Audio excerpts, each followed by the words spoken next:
ನಮ್ ಪುಟ್ಟಿ ವ್ರತ ಮಾಡಿ ಮುಗಿಸ್ತಾಳೆ.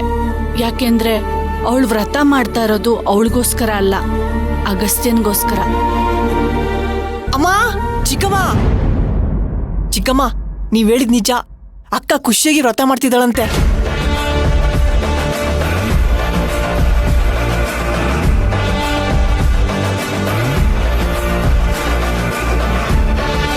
ಅಮ್ಮ, ಅಕ್ಕ ದೇವಸ್ಥಾನಕ್ಕೆ ಹೋಗಿ 101 ಪ್ರದಕ್ಷಿಣೆ ಮಾಡಲಂತೆ.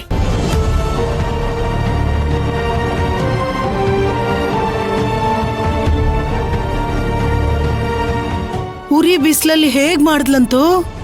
ಅಮ್ಮ, ಅಕ್ಕ ಪ್ರದಕ್ಷಿಣೆ ಮಾಡ್ಬೇಕಾದ್ರೆ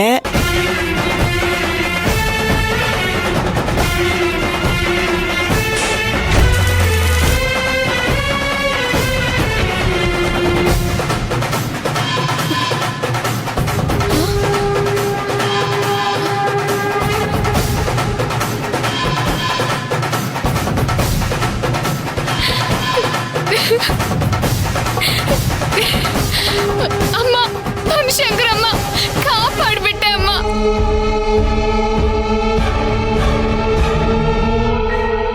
ನೋಡಿದ್ರ ಅಕ್ಕ, ಸಾಕ್ಷಾತ್ ಆ ತಾಯಿನೇ ನಮ್ ಪುಟ್ಟಿ ಕೈ ಹಿಡ್ದಿರ್ಬೇಕಾದ್ರೆ ಇನ್ನು ನೀವ್ ಯೋಚನೆ ಮಾಡೋ ಅಗತ್ಯನೇ ಇಲ್ಲ.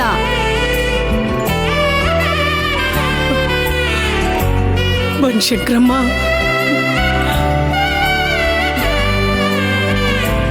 ವ್ರತ ಮುಗಿಯೋ ತನಕ ನನ್ನ ಮಗಳ ಕೈ ಹಿಡಿದು ನಡ್ಸಮ್ಮ ತಾಯೇ.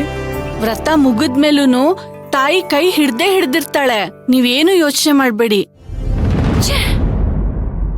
ಅಷ್ಟೇ ಅಲ್ಲ, ಅಗಸ್ತ್ಯ ಬಾವ ಅಕ್ಕನ್ನ ಮುತುವರ್ಜಿ ಕಾಳಜಿ ತುಂಬಾ ಪ್ರೀತಿಯಿಂದ ನೋಡ್ಕೋತಾ ಇದಾರಂತೆ. ಆಹಾ,